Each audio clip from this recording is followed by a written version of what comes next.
तो दर्शकों, आपका स्वागत है एक धमाकेदार वीडियो में। दोस्तों, जिसको लोग भगवान कहते हैं, श्री कृष्ण जी का अवतार कहते हैं, और जो लोग ये कहते हैं कि श्याम जी शीश के दानी थे, आज आपको इस वास्तविकता से, इस अंधकार से, जो आप ये कहते हो कि श्याम जी भगवान थे और शीश दानी थे, इस अंधकार से आज पर्दा उठाने जा रहे हैं। हमारे साथ संत रामपाल जी महाराज जी के एक शिष्य हैं निखिल दास जी। ये हमें अपने सनातन ग्रंथों से ये प्रमाणित करके दिखाएंगे कि श्याम जी शीश के दानी नहीं थे और ना ही वो कोई देवता थे, वो राक्षस थे। हमने भी सुना तो पहली बार हमें अजीब लगा।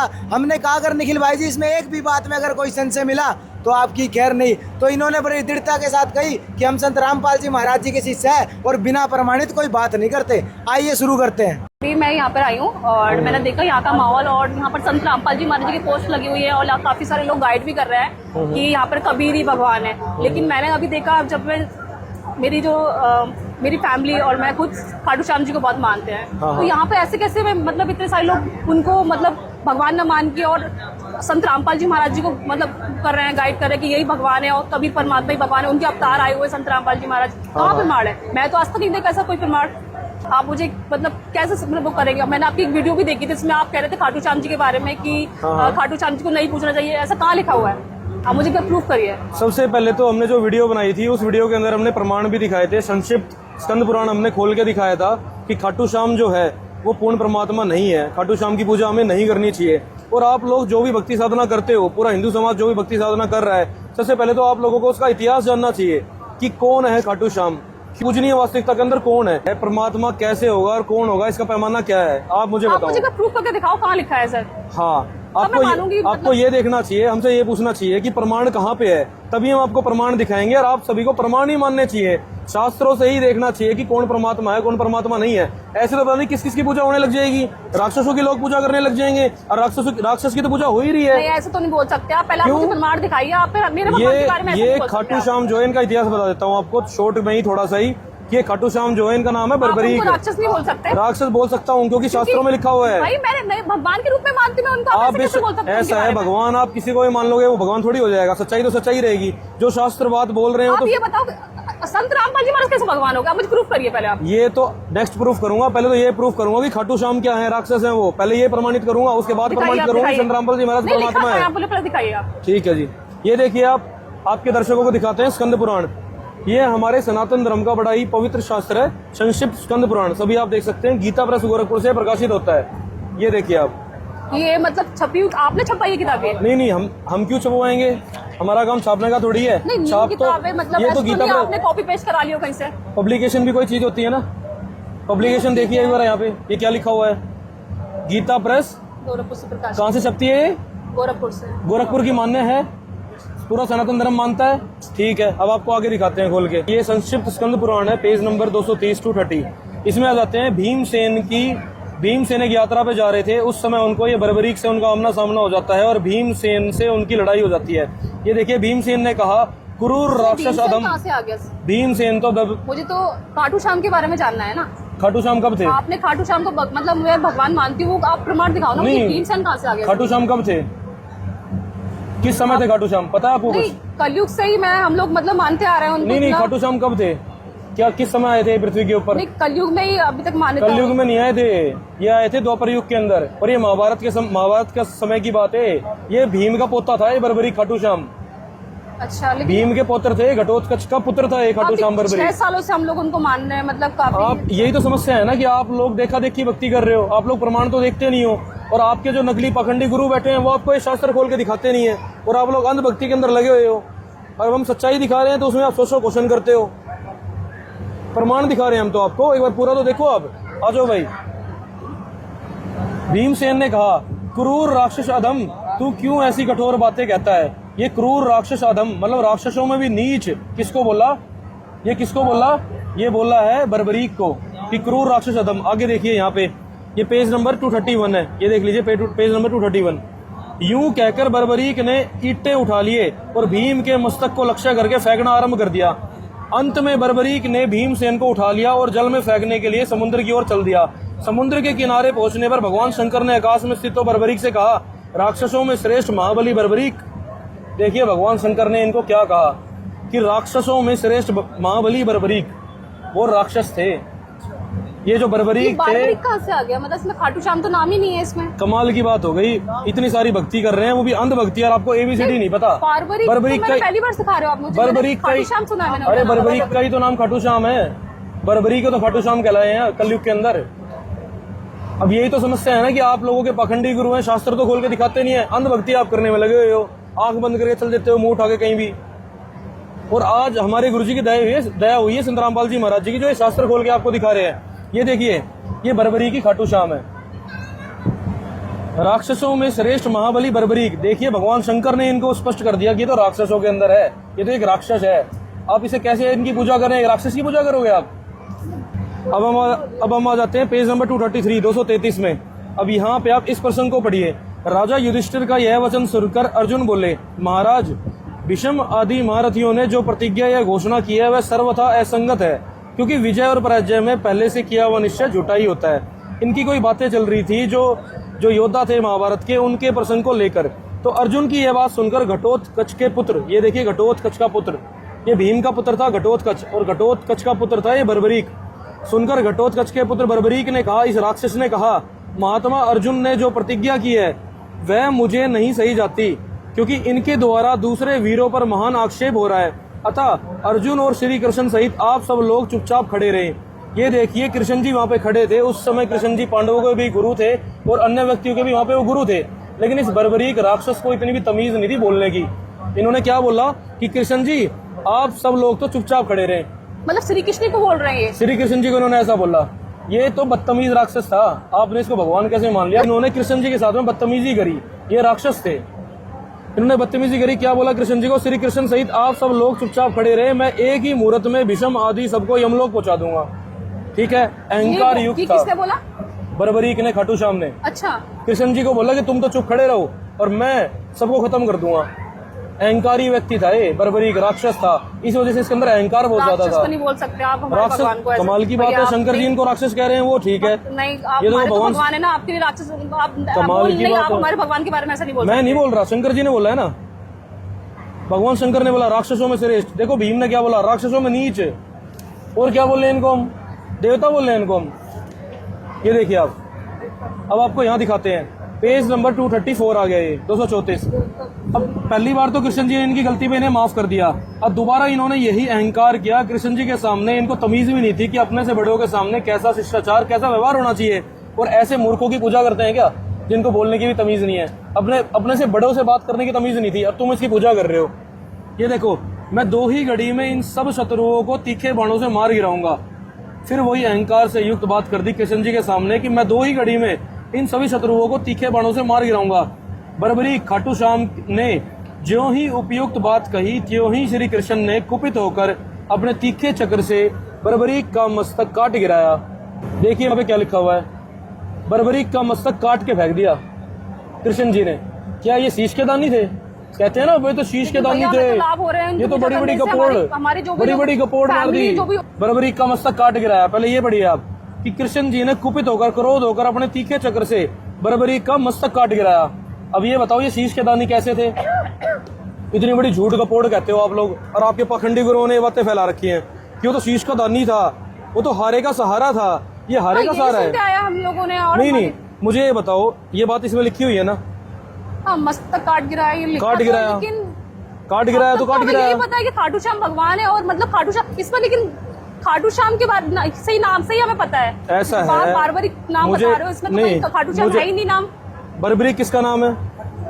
आपको यही नहीं पता बर्बरीक को खाटू श्याम कहते हैं? यही तो समस्या है ना, आप देखा देखी भक्ति करते हो, पाखंडी गुरुओं की बातें मानते हो। उनसे कभी आपने कोई प्रमाण मांगा? उनसे कभी आपने कोई प्रमाण मांगा? इन पाखंडी गुरुओं से कभी आपने खाटू श्याम मंदिर में कोई प्रमाण मांगा? शास्त्रों के अंदर मुझे प्रमाण दिखाएं। आप यहाँ आगे 100 प्रमाण देखते हो। काफी सारे लोग वहाँ पे आते हैं और उनकी भी मनोकामनाएं पूरी होती है। नहीं, आपके परिवार में किसी ने कोई प्रमाण देखा कि इनकी शास्त्रों के अनुसार? नहीं देखा ना, यही तो समस्या है।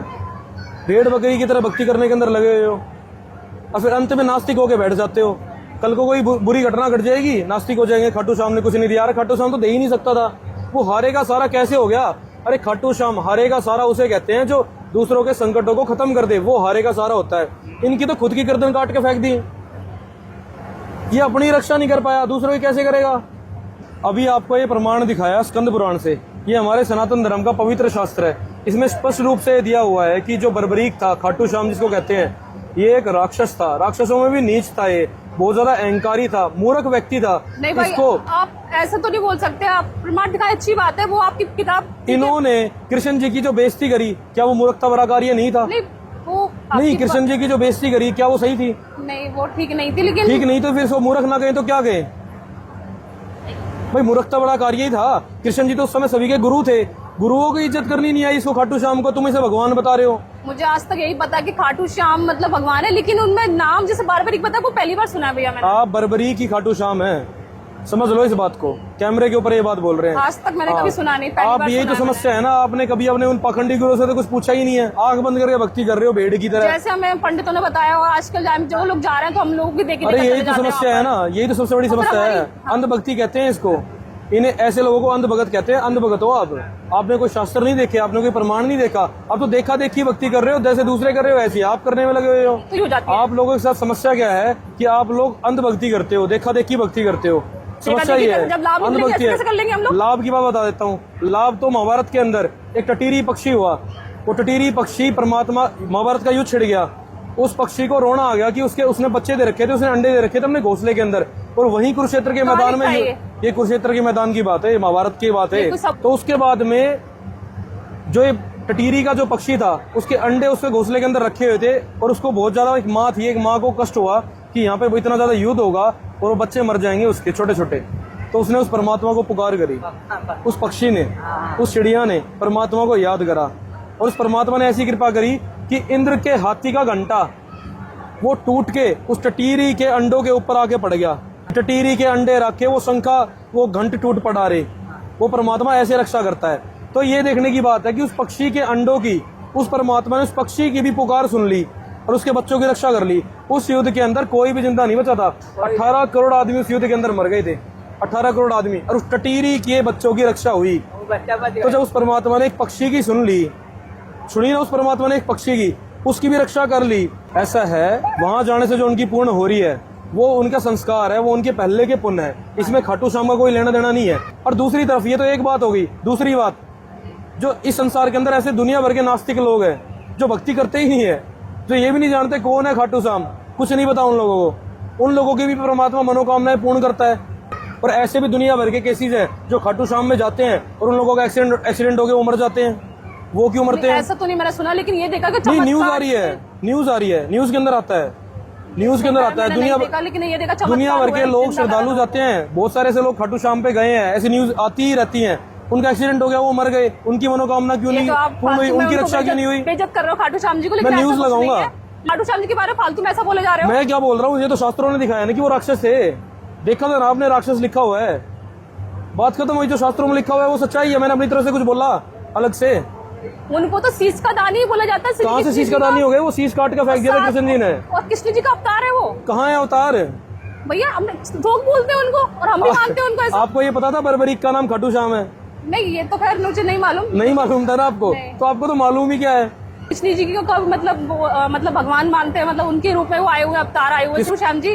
खाटू श्याम को और क्या कहते हैं? कृष्ण जी का अवतार आए हुए हैं। वो श्री कृष्ण जी के अवतार है? हाँ। कहाँ है ये प्रमाण? नहीं, प्रमाण मैंने देखा तो नहीं, लेकिन लोगों को मानना है ऐसा। नहीं, आप बोल रहे हो कि श्री कृष्ण जी के, मतलब जैसे मैंने बोला कि श्री कृष्ण जी के अवतार ही है ये, और हाँ। उनके शास्त्र में जो धनुष और इतने सारे लोग, ये खाटू श्याम जो है ये कृष्ण जी के अवतार नहीं है। खाटू श्याम जो है वो एक राक्षस थे। अब आपको दिखाते हैं कि इनको, वो राक्षस ही थे ना, राक्षस ही बोलूंगा और क्या बोलूंगा। तो वो मनोकामना पूरी हुई ऐसी हो रही है? मनोकामनाएं तो मुसलमानों की भी पूरी हो रही है, रोज बकरे काटते हैं, मनोकामना पूर्ण होती है उनकी। तो आप भी काटने लग जाओ ना। दिखाइए मुझे, आप कहाँ लिखा है ऐसे? हाँ, ये देखिए आप बेइज्जत करे जा रहे हो उस खाटू श्याम जी को। बेइज्जत तो बेइज्जती उसको कहते हैं जो झूठ बोलते हैं। मैं तो सारा सच बोल रहा है भाई, झूठ नहीं बोल रहे, मैं रियल में मैंने वहाँ पे देखा है। वहाँ पे जाके इतने लाखों लोग जाते हैं वहाँ पे, श्रद्धालु लाखों लोग जाते हैं, क्योंकि लाखों लोग भेड़ बकरी है ना, उनको ज्ञान ही नहीं है, वो तो अंधभक्ति कर रहे हैं आपकी तरह। भाई इतनी ज्यादा अभी तक यहाँ पे भी शायद इतनी भीड़ नहीं होगी, वहाँ इतना ज्यादा मतलब क्राउड रहता है वहाँ पर। आपको अभी तक ये पता था कि बर्बरीक की खाटू श्याम है? नहीं, ये तो खैर नहीं जानकारी, नहीं जानते थे ना, क्योंकि आप अंधभक्त हो। आइए शास्त्र आपको दिखाते हैं, बिल्कुल बिल्कुल दिखाएंगे। ये संक्षिप्त स्कंद पुराण है। संक्षिप्त स्कंद पुराण पे दोबारा जाते हैं, गीता प्रेस गोरखपुर पे आ जाते हैं। अब ये जो पाखंडी गुरुओं की एक नई दुकान बनाई हुई है, ये कुछ लोग पाखंडी पंडितों ने एक नई दुकान बना दी है खाटू श्याम के नाम पे। भाई यहीं रख, अब इन नई पाखंडियों ने एक नई दुकान बना दी है इस खाटू श्याम के नाम पे और बहुत बड़ा धंधा शुरू कर दिया है। पता नहीं करोड़ों रुपए का दान आता है। और वो कोई भगवान नहीं है, वो एक राक्षस था। और ये पता है किस चीज का फायदा उठाते हैं? ये सिर्फ एक बात का सहारा लेते हैं कि उनको कृष्ण जी का आशीर्वाद है कि कलयुग में उनकी पूजा होगी। अब ये वही संक्षिप्त स्कंद पुराण है, पेज नंबर 236 236। इसमें ये खाटू श्याम के पिछले जन्म का जिक्र किया हुआ है जी। पिछले जन्म के अंदर खाटू श्याम बर्बरीक का नाम था सूर्यवर्चा।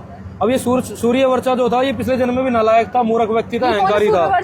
ये सूर्यवर्चा जो है ये बर्बरीक थे अपने पिछले जन्म के अंदर, यही बर्बरीक बने हैं आगे जाके। इनका नाम है सूर्यवर्चा। यहाँ पे देखिए इन्होंने पिछले जन्म में भी यही मूर्खता करी थी, अहंकार से युक्त थे। इन्होंने क्या बोला, आप लोग मेरे रहते हुए मनुष्य लोक में क्यों जन्म धारण करते हैं? मैं अकेला ही अवतार लेकर पृथ्वी के भार भूत सब दैत्यों को संहार कर दूंगा। सूर्यवर्चा के ऐसे कहने पर ब्रह्मा जी क्रोध होकर बोले। ब्रह्मा जी भी नाराज हो गए थे इनसे, जैसे इनसे कृष्ण जी नाराज हो गए थे। मूर्ख, पृथ्वी का भार उतारते समय जब युद्ध का आरंभ होगा उस समय श्री कृष्ण के हाथ से तेरे शरीर का नाश होगा और इसमें संशय नहीं है। ब्रह्मा जी के द्वारा ऐसे वचन, ऐसे शराप को प्राप्त होने पर सूर्यवर्चा ने भगवान विष्णु से याचना करी। ऐसी बातें सुनकर ये रोने लग गया। ये सूर्यवर्चा, ये बर्बरीक, ये रोने लग गया। और यहाँ से पढ़िए आप। अब विष्णु जी के आगे ये बर्बरीक रोने लग गया, हाथ जोड़कर बहुत बुरी तरह रोया। तो विष्णु जी ने बोला, यह सुनकर भगवान विष्णु ने देव सभा में कहा, ऐसा ही होगा देवियां तुम्हारे मस्तक की पूजा करेंगी और तुम पूज्य हो जाओगे।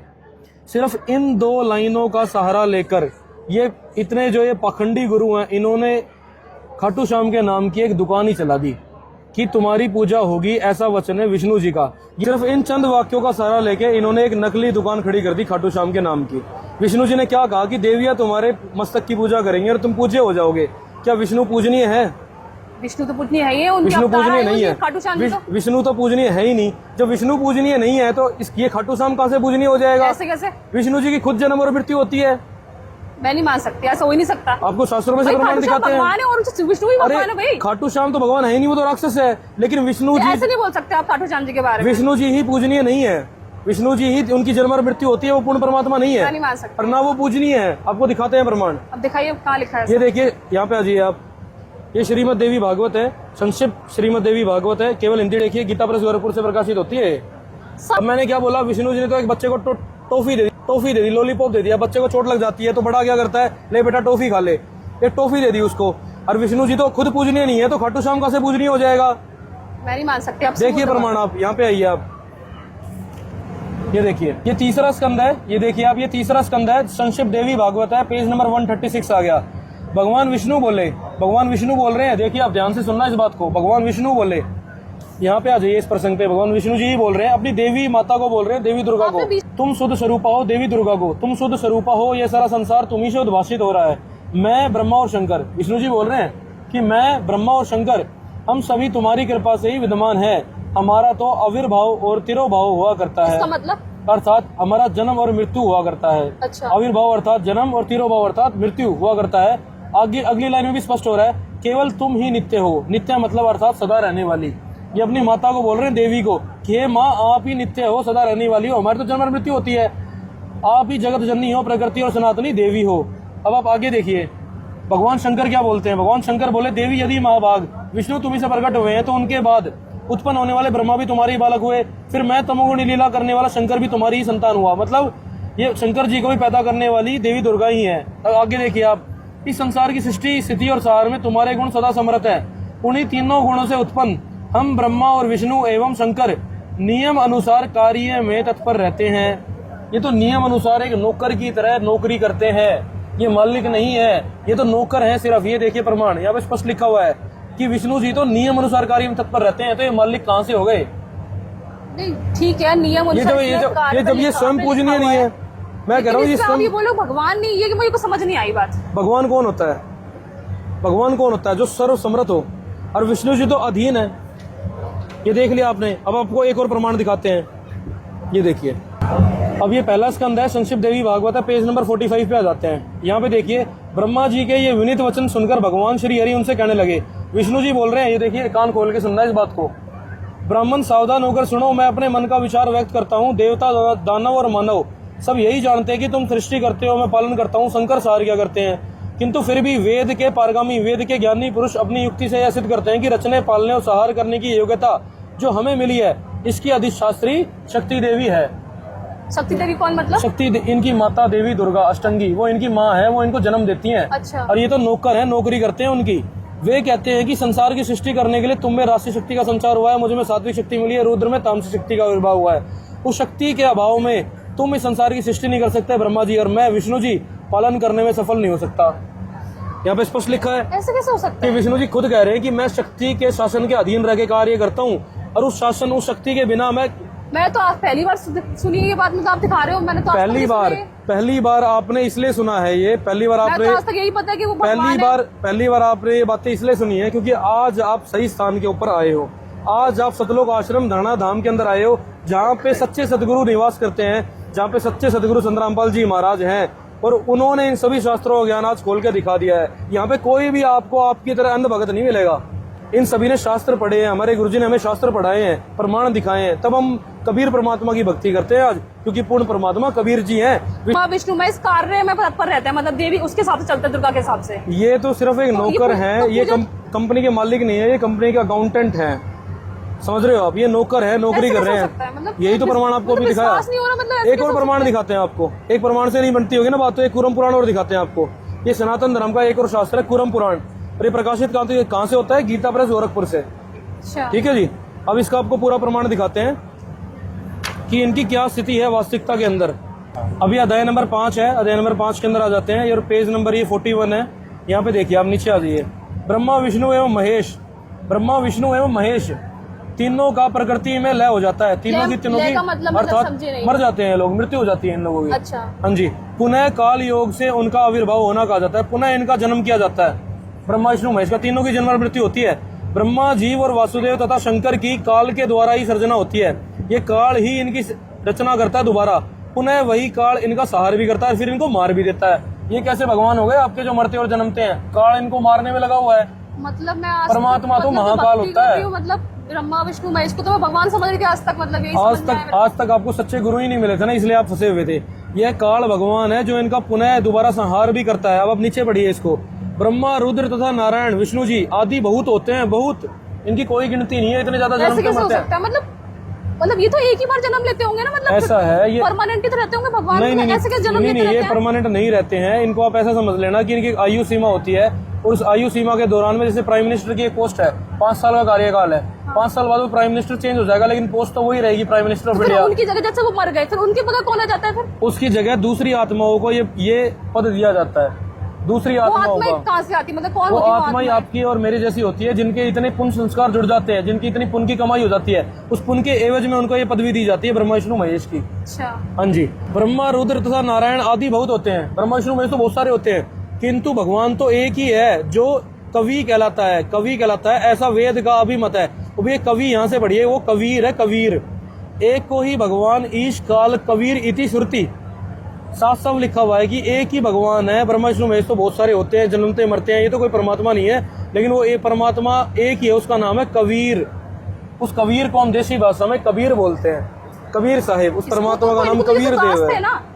ये तो कलयुग में आए वो दास ही बोला है इनको तो। कबीर साहब जब भी वो पूर्ण परमात्मा की सृष्टि के अंदर आते हैं, तो वो एक सतगुरु की भूमिका भी निभाते हैं, और एक भगत की भूमिका भी निभाते हैं, और एक पूर्ण परमात्मा की भूमिका निभाते हैं। मतलब विधवा ब्राह्मणी से जन्म हुआ था, ये ऐसा बिल्कुल ऐसा, ये कहाँ से प्रमाणित करोगे? आप कोई प्रमाण है आपके पास? 9th क्लास में प्रमाण तो है ही नहीं। 9th क्लास में कहाँ पे पढ़ा है आपने? 9th क्लास में जब पढ़ा है, किस बुक में? पढ़ा है मैंने नहीं, ये सारी का सारा कहीं पे भी ऐसा प्रमाणित ऑथेंटिकेटेड किसी भी बुक्स में ऐसा नहीं लिखा हुआ कि कबीर साहब के जो माता पिता थे वो विधवा से ऐसा उत्पन्न हुए थे, कुछ भी नहीं है ऐसा। तो आपने कहाँ से, मतलब इतने सारे लोगों को आपने भ्रमित कर रखा है, इतने सारे लोगों को बता रहे हो कि ये कबीर, मुझे एक बात बताइए, महाराज भगवान है। भ्रमित तो आप तो बात की बात है, आपको अभी तक हमने जितनी बातें बताई हैं शास्त्रों से दिखाई है, नहीं वो तो दिखाई है ना, तो ये भी हम आपको शास्त्रों से दिखा रहे हैं कि शास्त्रों में लिखा हुआ है कि परमात्मा तो एक ही, उसका नाम कबीर है।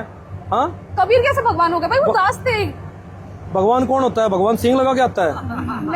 नहीं, भगवान कैसे साबित होते हैं? मुझे प्रूफ करिए ना, कहाँ लिखा है? प्रूफ ही तो कर रहा हूँ। एक प्रूफ, पहला प्रूफ तो आपको दिखाई दिया, पूरम प्राण से आपको साफ साफ दिखा दिया कि उस एक परमात्मा का नाम कबीर है।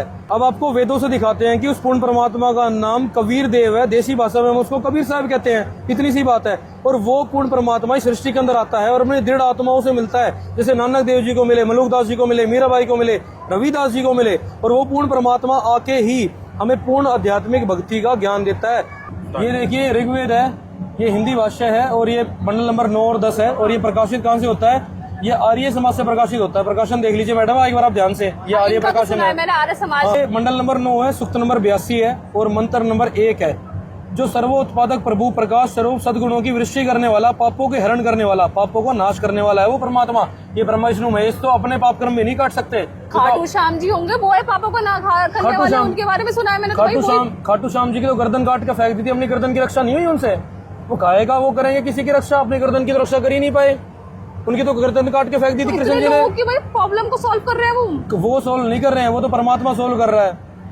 जो सर्वोत्पादक प्रभु प्रकाश स्वरूप सद्गुणों की वृष्टि करने वाला, पापों के हरण करने वाला है, वह राजा के समान दर्शनीय है।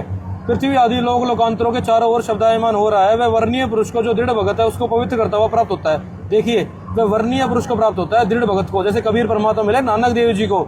जिस प्रकार विद्युत स्नेह वाले स्थानों को आधार बनाकर प्राप्त होता है, इस प्रकार उक्त गुण वाले परमात्मा ने ब्रह्मांड को उत्पन्न किया। अब वो परमात्मा क्या करने आता है?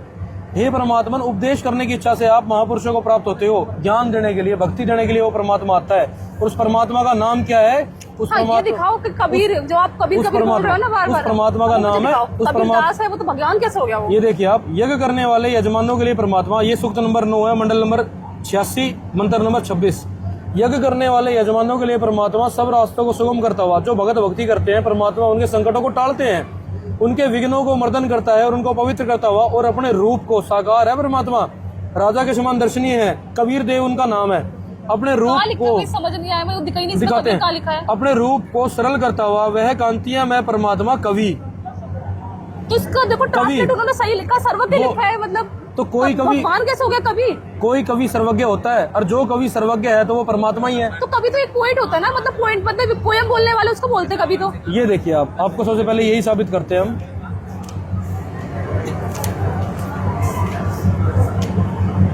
ये देखिए, अब यहाँ पे आ जाते हैं हम। ये मंडल नंबर 9 है, सूक्त नंबर 82 है और ये मंत्र नंबर 2 है। अब ये यहाँ सोम के लिए कवि शब्द आया है, को ही कवि सर्वज्ञ कथन किया गया है। वास्तव में वेदों में कवि शब्द जड़ के लिए कहीं भी नहीं आता है, मतलब अर्थात वो चेतन के लिए कवि शब्द यूज होता है, अर्थात वह कोई परमात्मा को शक्ति है। इतना ही नहीं, किंतु कबीर, मनीषी, परिभु, स्वयंभू इत्यादि वाक्यों में कवि शब्द परमात्मा के लिए ही आया है। कवि शब्द किसके लिए आया है? परमात्मा के लिए ही आया है। स्पष्ट हो गया यहाँ से कि कवि शब्द जो है वो परमात्मा के लिए आया है। इस प्रकार उक्त मंत्र में कवि शब्द से परमात्मा का ग्रहण करना चाहिए, जड़ सोम का नहीं। मतलब जो कवि वो है वो परमात्मा है, वो परमात्मा है, ये मतलब है। बिल्कुल। और ये कवि सिर्फ कवि नहीं है, ये कबीर है। ये देखिए ऊपर क्या लिखा हुआ है, ये वर्ड देखिए, दिखाया आपने अभी ये देखिए, और मैं आप प्रमाण करके दिखाऊं। ये देखिए क्या लिखा हुआ है, ये कबीर लिखा हुआ है, कबीर। हाँ, संस्कृत में कबीर लिखा हुआ है। ये कबीर है, उनका नाम है कबीर। परमात्मा कबीर सर्वज्ञ है। वो विद्युत के समान क्रीड़ा करते हुए वर्णीय पुरुष को प्राप्त होते हैं, जिसे नानक देव जी को मिले। उस परमात्मा का नाम स्पष्ट ये वेदों के अंदर दिया हुआ है कि परमात्मा का नाम कबीर है, परमात्मा कबीर। अब आपको दिखाते हैं कि वो परमात्मा जब संसार के अंदर आता है तो परमात्मा कैसा आचरण करता है। आप कैसे पहचानोगे कि ये परमात्मा है? ये आ जाते हैं मंडल नंबर 9 है, सूक्त नंबर 87 और ये आ जाते हैं, वह परमात्मा कर्मों का अध्यक्ष होता हुआ सबको पवित्र करता है, कवियों की तरह आचरण करता हुआ। किस तरह परमात्मा आचरण करता है? परमात्मा जब पृथ्वी के ऊपर ज्ञान देने के लिए आते हैं तो वह कवियों की तरह आचरण करता है। क्या खाटू श्याम ने कवियों की तरह आचरण करा? क्या राम ने करा है, कृष्ण जी ने किया? बताओ आप मुझे। नहीं, किसी ने भी नहीं किया। परमात्मा कर्मों का अध्यक्ष होता हुआ सबको पवित्र करता है, कवियों की तरह आचरण करता है। इसीलिए वो परमात्मा कबीर जी ने दोहों लोकोक्तियों के माध्यम से, कविताओं के माध्यम से कवि की तरह पूरा अपने दोहों के माध्यम से पूरा का पूरा सृष्टि की रचना और आध्यात्मिक ज्ञान दे दिया। ये देखिए, वो सिर्फ कवि नहीं थे। नीचे करिए आप, ये श्लोक नंबर 3 है। वहीं जो परमात्मा कबीर देव, वैसे आ गया ना नाम परमात्मा का, जो परमात्मा कबीर देव सर्वज्ञ है, कवियों के भावों को पूर्ण करने वाले हैं, वो कवियों की तरह आचरण करते हैं। वह पूर्वोक्त परमात्मा, अब ये देखिए आप, वह पूर्वोक्त परमात्मा साक्षात्कार को प्राप्त हुआ, वाक द्वारा मुक्ति मार्ग की प्रेरणा करता है, वाणी बोल बोलकर हमारी सोई हुई आत्मा को जगाता है और हमारे उनके सत्संग प्रवचनों से हमारे मन के ऊपर कठोर वचन टिकते हैं, हमारा मन शांत होता है उनके वचनों से।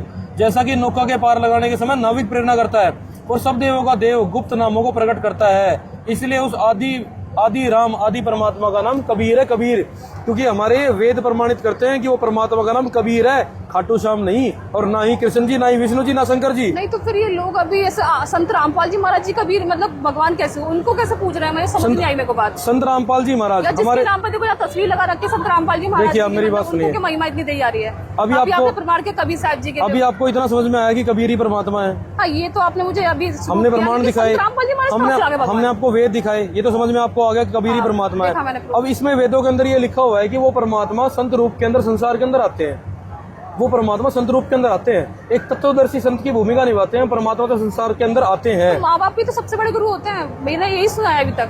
माँ बाप तो सबसे बड़े गुरु नहीं होते हैं, तो माँ बाप तो सिर्फ पहले गुरु होते हैं, पहले गुरु माँ बाप होते हैं, लेकिन अध्यात्म ज्ञान के गुरु जो होते हैं वो हमारी जिंदगी में सबसे बड़े गुरु होते हैं, क्योंकि माँ बाप से तो हमारी सिर्फ शरीर की रचना हुई है, और आध्यात्मिक गुरु से तो, उस परमात्मा से तो हमारी आत्मा की रचना हुई है, उस परमात्मा ने तो हमारी आत्मा रची है, और वही गुरु रूप में, संत रूप में संसार के अंदर आते हैं। लेकिन अभी आपने बताया कि सब में पापों को हरने वाले वो कबीर परमात्मा बाबा प्रूफ किया, तो संत रामपाल जी महाराज जी कैसे मतलब भगवानों को, वो समझ नहीं आ रही मुझे बात। यही बता रहा हूँ मैं आपको, आज से कबीर सागर के अंदर 600 वर्ष पूर्व कबीर साहब आए थे इस संसार के अंदर, 600 साल आए थे ना पहले कबीर साहब। हाँ, सुना तो है। उस समय पे कबीर साहब ने कबीर सागर को लिपिबद्ध कराया था, और उस समय आज के समय के लिए बहुत सारी बातें, भविष्यवाणियां जिसे हम कह सकते हैं, वो बातें लिपिबद्ध कर दी थी जो आज सत्य सिद्ध हो रही हैं। अब आपको दिखाते हैं कबीर सागर से प्रमाण। ये देखिए, अब आपको दिखाते हैं कबीर सागर। ये कबीर सागर आज से 600 वर्ष पूर्व लिखा गया था, लिपिबद्ध किया गया था। कबीर साहब की सभी वाणियां इस कबीर सागर के अंदर लिपिबद्ध है, कबीर परमेश्वर के वचन इसके अंदर लिपिबद्ध है। ये सूक्ष्म वेद है, 5वां वेद। अब आपको ये दिखाते हैं कि ये प्रकाशित कहाँ से होता है। ये प्रकाशित होता है खेमराज श्री कृष्णदास श्री वेंकटेश्वर प्रेस बंबई से प्रकाशित होता है। अब इसमें से हम आपको प्रमाण दिखाएंगे कि संत रामपाल जी महाराज ही कबीर जी हैं, और आज से 600 वर्ष पूर्व ये बातें भविष्यवाणियां हो गई थी कि खुद कबीर परमात्मा इस समय आएंगे जब कलयुग 5505 वर्ष बीत जाएगा, और वो सभी अज्ञान को मिटा के, सभी नकली धर्म गुरुओं को भगाकर एक सच्चे सनातन धर्म का, आदि सनातन धर्म को दोबारा स्थापित करेंगे। मतलब ये सच्ची संत है, मतलब बाकी सब नकली हैं? बिल्कुल नकली हैं, ये तो उनका ज्ञान ही साबित कर सकता है। आप तो ज्ञान कंपैरिजन करोगे, उसी से पता चल जाएगा आपको कि सारे के सारे नकली हैं बाकी। अब आपको ये दिखाते हैं, ये कबीर साहब की कबीर बाणी है, पेज नंबर 136 है। कबीर बाणी, द्वादश पंथ चलो सो भेद, द्वादश पंथ काल फुरमाना, भूले जीव न जाए ठिकाना। कबीर साहब ने 600 साल पहले ही अपने आने वाले समय के जितने भी पंथ हैं अभी के, उन सब का विवरण पहले ही बता दिया था। देखो आप, कितनी सच्ची वाणी इसके अंदर लिखी हुई है जो सत्य सिद्ध हो रही है। द्वादश पंथ काल फुरमाना, भूले जीव न जाए ठिकाना। अब इसको पढ़ते हुए हम सीधा नीचे आ जाते हैं। ये देखिए, 1775 हुई तादिन प्रेम प्रगटे जग सोई, आज्ञा रहे बरमबोध लावे, कोली चमार सबके घर खावे। 12वें पंथ प्रकट हुआ बाणी, 12वां पंथ गरीबदास जी महाराज जी का हुआ छुड़ानी झज्जर के अंदर। आज भी प्रमाणित एक मील का पत्थर बना हुआ है, गरीबदास जी का स्थान वहाँ पे बना हुआ है, गरीबदास जी का धाम वहाँ पे बना हुआ है, जो ये बातें प्रमाणित करता है। ज्यादा पुरानी बात भी नहीं है, 250-300 वर्ष पुरानी बात है कि उस समय गरीबदास जी आए थे, पहले ही बता दिया था कबीर साहब ने। 12वें पंथ प्रकट हुआ बाणी, शब्द हमारी की निर्णय ठानी। अब ये देखिए, 12वें पंथ हम ही चलावे कि 12वें पंथ में आगे खुद कबीर परमात्मा दोबारा चलकर आएंगे, और सब पंथ मिटा के, सभी नकली पाखंडियों को भगाकर, सब पंथ मिटा के एक ही पंथ चलावें। और आज ये यथार्थ कबीर पंथ, 13वां पंथ कबीर जी का, संत रामपाल जी महाराज जी इसके प्रवर्तक हैं, और वो स्वयं कबीर परमात्मा है। और ये समय कब आएगा ये भी बता रखा है, 5505 तब ये शब्द होगा सच्चा। जब कलयुग 5505 बीत जाएगा तब ये वचन सत्य होगा। और सन 1997 में 5505 वर्ष कलयुग को बीत चुके थे, और उसी समय से हमारे गुरुजी ने खुले आम इस सार नाम की वास्तविकता का भेद देना इस संगत को शुरू कर दिया था। उस समय से ये जो मारा गया, ये पीक पे आ गया है। सहस्त्र वर्ष ग्रहण निर्धारा, आगे हम सत्य कबीर पुकारा, 1000 वर्षों तक अब ये भक्ति निर्बाध चलेगी। अब आपको इसमें आगे प्रमाण दिखाते हैं कि वो जो संत आएंगे जब कलयुग 5505 वर्ष बीत जाएगा, वो जो संत आएंगे, ये देखिए आप, उनके बारे में और बताया हुआ है इसमें। ये सौसम वेद बोध है। ये देखिए, 5 सहस और 500 जब कलयुग बीत जाए, महापुरुष फरमान तब जग तारण को आए। हिंदू तुर्क आदिक सभी जेते जीव जहान, सतनाम की साख गए, पावे पद निर्वाण। यथा सरित गण आप ही मिले सिंधु में धाये, सत्सुकृत के मध्य तिमी सभी पंथ समाये। मतलब सभी के सभी पंथ इस एक पंथ के अंदर समा जाएंगे। सभी हिंदू मुसलमान मिलकर एक ही भक्ति करेंगे कबीर परमात्मा की, जब वो महापुरुष परमात्मा इस भक्ति को देने के लिए आएंगे। एक अनेक ना हो गए, पुनः अनेक हो एक, और हंस चले सतलोक सब सतनाम की टेक। ये देखिए, कलयुग में एक है सोई, बढ़ते सहज सुभाए, कहाँ उग्र कहाँ शूद्र हो, हर सबकी बहुवीर और सो समान समदृष्टि है। वो जो 13वें पंथ का प्रवर्तक होगा वो समरथ सत्य कबीर, वो खुद कबीर साहिब होंगे। गरीबदास की कथा बखानो। अब जो ये संत आएंगे, जो महापुरुष आएंगे, वो गरीबदास जी की कथा को बखान करेंगे। गरीबदास की कथा बखानो। जाट के कुल में 100 प्रकटानो, उनका जाट वर्ण के अंदर जन्म होगा। आप ये देख सकते हैं कि हमारे गुरुजी संत रामपाल, इसमें जाट के मतलब कुल में प्रकट होगा। हाँ जी, आज हमारे संत रामपाल जी महाराज का जो जन्म है, गरीबदास जी की लिखा हुआ है ना ये? नहीं, गरीबदास जी तो ना वो गरीबदास की कथा का बखान करेंगे। अच्छा। तो गरीबदास जी तो पहले ही आ चुके थे। गरीबदास की कथा का बखान तो कुल में 100 प्रकटानो, तो गरीबदास की कथा का बखान हमारे गुरुजी कर रहे हैं। अच्छा, दिल्ली के निकट में लिखा है। हाँ जी, दिल्ली के निकट में। छुड़ानी नहीं, ये धनाना जो है ये सोनीपत, ये दिल्ली मंडल के अंदर आता है। नहीं लिखा, मतलब ये लिखा है कि वो गांव, छोटा गांव, छोटे से गांव के अंदर वो आएंगे जो दिल्ली मंडल के अंदर होगा। अच्छा। सतगुरु की कृपा से भाई सो ज्ञानी, वो बहुत ही ज्यादा सतगुरु की कृपा से पूर्णतः ज्ञानी होंगे। तो आज ये सभी की सभी बातें कबीर सागर की सिर्फ और सिर्फ संत रामपाल जी महाराज जी के ऊपर फिट बैठती हैं। अभी आपने देखे प्रमाण, ये सारे प्रमाण ये साबित करते हैं कि आज के समय कबीर परमात्मा ही संत रामपाल जी महाराज जी के रूप में आ रखे हैं और वो पूर्ण परमात्मा कबीर साहिब ही पूजनीय हैं। ये खाटू श्याम, ये विष्णु जी, ये देवता, ये ब्रह्मा विष्णु महेश और ये राक्षस, ये तो कहीं से भी पूजनीय नहीं है। पूजनीय परमात्मा होता है सिर्फ जो दाता होता है, जो सबको देता है और जो सबकी रक्षा करता है, वो होता है हारे का सहारा संत रामपाल जी महाराज, हमारा खाटू श्याम नहीं। हाँ जी मैडम बताइए। तो मुझे क्लियर हुई, जैसे आपने मुझे कबीर साहब जी के बारे में बताया और संत रामपाल जी महाराज जी के बताया कि जो अभी जन्म ले चुके हैं उनका मतलब कलयुग में जाट जाति में जन्म होगा। जैसे आपने मुझे कबीर सागर से अभी प्रूफ किया, तो मतलब जाट जाति में जन्म होगा, ऐसे कबीर सागर से मैंने देखा अपनी आंखों से। तो मतलब ये एक्चुअल जो भक्ति करनी है हमें परमात्मा, आपने दिखाया मुझे उससे अभी ऋग्वेद से प्रूफ किया कबीर परमात्मा है। बिल्कुल, हमें कबीर परमात्मा की ही भक्ति करनी चाहिए और भक्ति का पैमाना हमारे शास्त्र ही होते हैं। ये वेद और गीता से हमें पता चलता है कि भक्ति हमें करनी कैसे और किसकी है। लेकिन आपने आज तक, और आपके जो पाखंडी गुरु जो बैठे हैं, ये जो खाटू श्याम के धाम को चला रहे हैं, नकली पाखंडी गुरु, ये लोग कभी भी इन शास्त्रों को नहीं दिखाते। ये लोग तो अंधभक्ति का फायदा उठा रहे हैं, श्रद्धा का फायदा उठा रहे हैं। ये तो करोड़ों रुपए को लूट रहे हैं, ये लोग नकली है। ये लोग, इनके पास कोई शास्त्रों का प्रमाण नहीं है, कोरा नकली, और नकली इनका सारा का सारा विधान है। मतलब आप इतनी सारी मेहनत कर रहे हो, मतलब ये शास्त्र आपने मतलब शो कर रखे हैं इसलिए? बिल्कुल, सिर्फ इसीलिए आप लोगों के लिए हम इंतजार के अंदर बैठे हैं। पलक, हमारे गुरुजी कहते हैं कि हम सभी, हमारे गुरुजी आप लोगों के लिए पलके बिछाए बैठे हैं, आपका इंतजार कर रहे हैं। इतना मानव कल्याण की, इतने हित की हमारे गुरुजी सोचते हैं और आप सभी के लिए ही इतना सारा प्रयत्न कर रहे हैं आज। तभी मैं चौक गई, मैंने कि जितने भी हम मतलब हमें आशाराम जी की मैं भी गई हूँ और मतलब निरंकारी पंथ है और उसके साथ ही निर्मल बाबा जी हैं, वहाँ पे भी गई हूँ, उसके बारे में भी जानकारी लिया। वो सब तो पैसे लेते हैं। ये एक बात मुझे बताइए, किसी के नहीं लिया, खाटू श्याम जी को ही मानती थी मैं, लेकिन इतने सारे सदगंध देख के मैं चौक गई। क्या बताया जा रहा है? क्या आपने खाटू श्याम जैसा बुरा हाल यहाँ पे देखा? कि क्या आपने यहाँ पे इतनी अव्यवस्था देखी जितनी खाटू श्याम के अंदर होती है? यहाँ पे एक भगत को इज्जत के साथ जगह मिलती है, यहाँ पे सम्मान मिलता है, यहाँ पे फ्री ऑफ कॉस्ट खाना पीना मिलता है, कोई पैसा नहीं ले जाता। खाटू श्याम के अंदर तो दुकानदार श्रद्धालुओं की पिटाई करते हैं, रोज वीडियोस आई रहती हैं नेट के ऊपर, दुकानदारों ने पीटा श्रद्धालुओं को। खाना पीना अच्छा था यहाँ पर, खाना पीना भी अच्छा था, यहाँ पे ज्ञान भी अच्छा है, भगवान भी अच्छा है, यहाँ पे तो सब कुछ अच्छा है, क्योंकि यहाँ पे पूर्ण परमात्मा कबीर साहिब की भक्ति होती है। और खुद शास्त्र देख के चौकी में कि ऐसा क्या बताया जा रहा है यहाँ पे, मतलब भगवान तो खाटू श्याम है, वो तो सबको ही पता है, लेकिन शास्त्र में क्या दिखाया जा रहा है वो चीज देख के मैं चौक गई थोड़ा। इसलिए मेरे मन में सवाल आया कि ऐसा क्या दिखा रहे हैं यहाँ पर। संत रामपाल जी महाराज जी को भगवान बता रहे हैं, तो वो सारी चीजें मुझे कब क्लियर हुई है जाके। चलो बहुत अच्छा है, आपको क्लियर हुई। आपसे हम रिक्वेस्ट करते हैं अपने बहन भाई और अपने परिवार वालों को भी सच्चाई के बारे में बताएं और उनको यहाँ पर लेकर आए जरूर। आप सभी से ये रिक्वेस्ट है, ज्यादा से ज्यादा सतलोक आश्रम के अंदर आए और अपना कल्याण करवाएं। सच्चाई मुझे भी बहुत अच्छा लगा यहाँ पर आके, और जैसे भैया ने मुझे बताया, सारे शास्त्रों से प्रूफ किया कि संत रामपाल जी महाराज जी मतलब गुरु है, जाट जाति में जन्म लेंगे, वो ऐसा भी प्रूफ किया इन्होंने मुझे, तो अच्छा लगा। अब देखते हैं कौन कौन इस चीज को मानता है, लेकिन मेरे को तो समझ में आ गई ये बात।